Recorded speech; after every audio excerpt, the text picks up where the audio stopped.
We've been testing over 15 of the latest golf bags to help you decide which is best for your game. In this video, I'll look at the best lightweight bags, the best waterproof bags, the best PU leather bags, the best cart bags, and the best Sunday bags before declaring my overall favourite for 2026.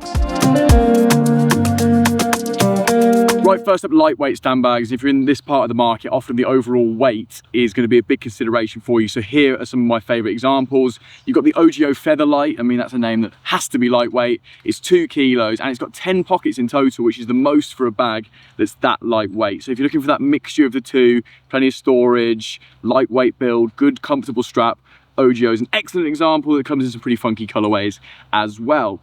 Two good options from Ping. You got the Moonlander here, which is just under 2 kilos as well. Really like this little bag. It's pretty stylish, got some cool patterns you get on it. 4-way divider and just about enough pockets. Only just though. So you got a great neoprene water bottle pocket on the front there and 2 side pockets.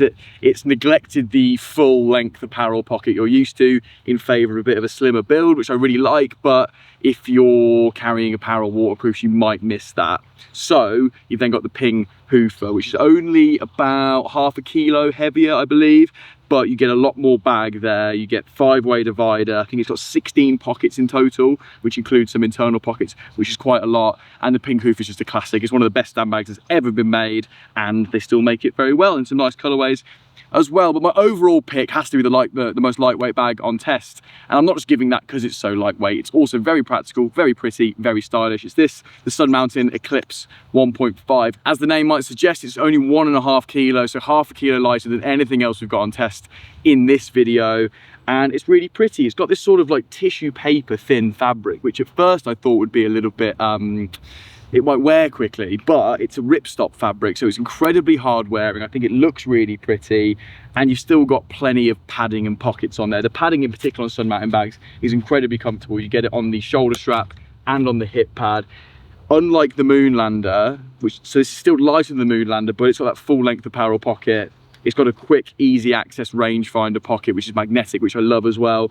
Not fully waterproof, as none of these are. We'll do a waterproof category in a minute, but as lightweight stand bags go, this Sun Mountain doesn't get much better. Right, next up, best waterproof stand bag. Now, if you like the look of the lightweight ones but need that all year round waterproof protection, here are some great options for you.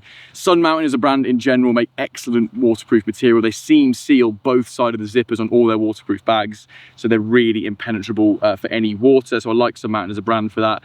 Big Max, very similar, in particular the Aqua 8H we tested this year.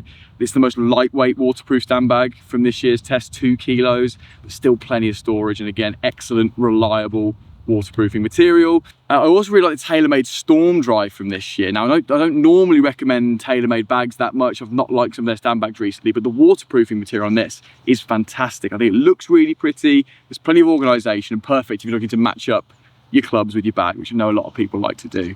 Which brings us to the winner this year, which is the Titleist Players S4 Stay Dry.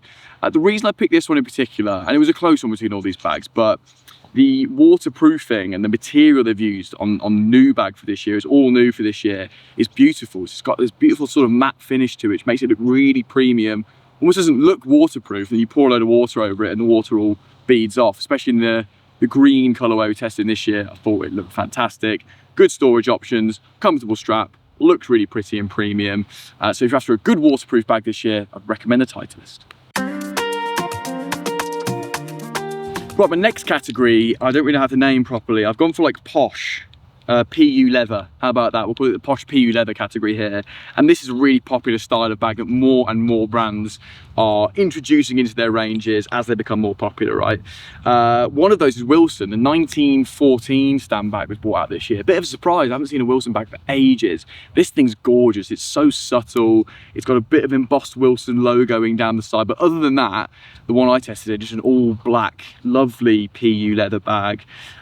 Great organisation, really lightweight as well. I think 2.2 kilos, something like that. So one of the lightest PU leather bags I've tested. One of the sort of drawbacks of these is often quite heavy because they're not using the kind of lightweight materials you get in waterproof bags or that we saw in the Sun Mountain from the lightweight section. But that Wilson one does offer you a more slimmed down version of what these bags are. You've got the Ping Reserve bag as well, another sort of surprise one. I didn't expect Ping to bring this out this year, but really beautifully done. It's got a clever pocket that you can take on or off to add or take away storage and make it a bit slimmer if you want to. I like that addition.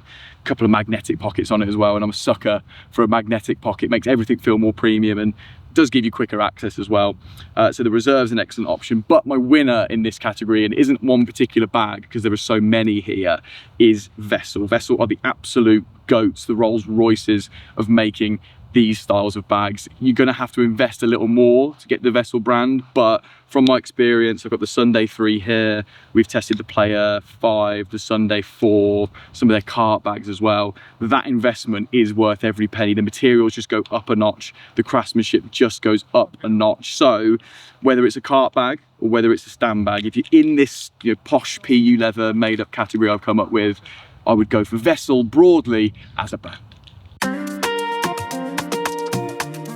Right, next up, best cart bags. Now, I don't normally talk about cart bags because they're so often so featureless. There's not much to differentiate between them. I'll just say to people, get one you like the look of or that sort of matches the trolley you're using. However, I've got some great examples that have come out in recent years of bags that really innovate in this space and might give you something a little bit different. The one I've got in front of me here is the Motorcaddy Protector, and that name comes from this very unique top which does protect your clubs. It sort of locks them all in position here in head position and stops them from clattering around and chattering each other.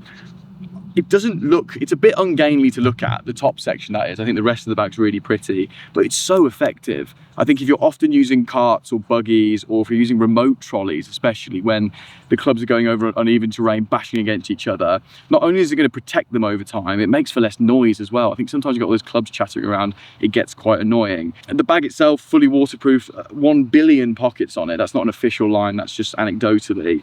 So a great storage option and something really unique on the top half here. Big Macs make a bag like this as well with this, pretty much this exact same top. And Ogio's All Elements Silencer Cart bag has a slightly different take on this. Instead of holding it at the head end, you put the club into the little unique sort of slot and it holds it at the grip end at the very bottom, as well as on the shaft with a bit of a sort of silicone thing. I'll bring up some imagery of that now.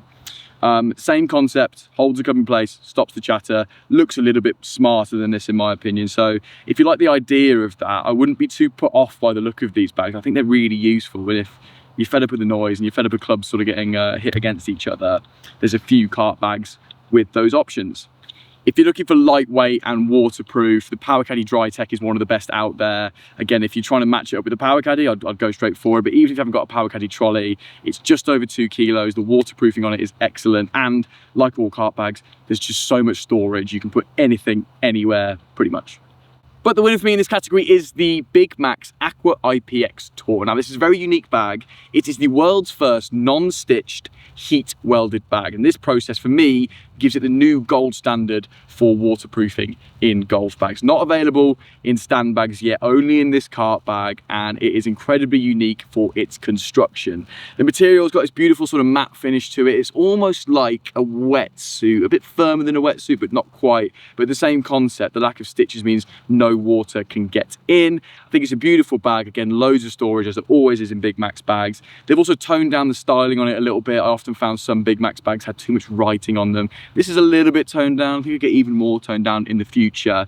And it's a really great cart bag. Its only drawback for me is this new material is quite rigid, quite sturdy, which is good in some sense. It's going to last forever, but it makes some of the pockets look a little bit funny. They don't sit as naturally as some of the other materials we see. It's a small trade-off for what is a really, really cool golf bag, something really unique. And if you're after a cart bag that is going to protect your equipment to the very end from water, sand, dust, whatever it is, this is a fantastic option.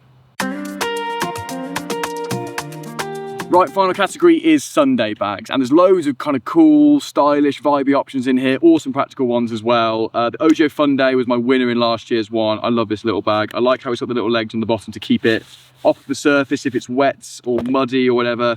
And it's got these modular pockets on the bottom which allow you to kind of add or take away pocket space as and when you need it. So often Sunday bags aren't very practical for space. This can have it if you want it. It can also be really bare bones if you don't either.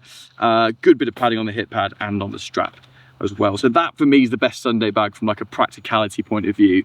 But two other options from this year that we've tested that are more vibes based, a bit more retro perhaps. You've got the Jones carry bag. I think they're absolutely gorgeous. My colleague Joe's been using that all year, carries a full set of 14. Listen, there's barely any pockets in it. You can carry a water bottle, balls and teas. That's about it. But you look $1 million doing it. And the Vessel Sunday carry, they've brought a proper Sunday bag to market this year. They've got a bag called the Sunday 3 and the Sunday 4. It's not an actual Sunday bag. This is an actual Sunday bag. And uniquely, it folds away into its own bag. I can't quite work out why you'd want it to do that, because if it's in its bag, where are your club's going to go? But I quite like the option anyway. I like what Vessel do. I like that in particular. But if it's practicality you want from a Sunday bag, for half a set, maybe 9 clubs, the OGO Fun Day is my winner again. Right, on to my overall winner for 2026. I'm not going to call it the best bag because what's best for me isn't best for you and vice versa. So hopefully in the subcategories I've lined out here, you've got a few bags you like the look of, and based on your priorities, what you need from a bag, can go and pick your favourite. But I will say my favourite, and it might be recency bias, but for me, the Sun Mountain Eclipse 1.5 does everything a lightweight carry bag needs to do. Firstly, be really light. This thing is the lightest I've ever tested that can still carry all 14 clubs. It looks good, the material is super, super durable, and the straps and the hip pad is comfortable. So when I do carry, I'm more of a cart player actually at the minute, or a trolley player rather. When I do carry, I can take all 14 clubs and apparel and balls and my rangefinder, or strip it out and carry half a set, and I look good and I feel good doing it as well. So well done to Sun Mountain for that, but well done to all the bags, and hopefully you found your favourite in this video. So what I've done is put some really clever links down in the description where if you like the look of any of these bags, no matter where you're watching, you click on that link and it will find you the cheapest price for that bag in your area.